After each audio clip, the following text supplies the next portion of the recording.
আজ রাতের খাবার আটা রুটি, মাংস কষা। বুঝছে? সেই স্বাদ।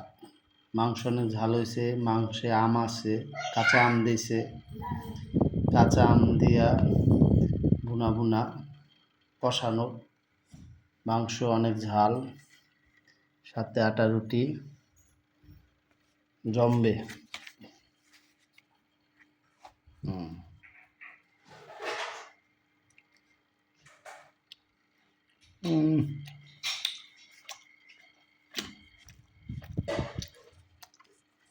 সেই স্বাদ।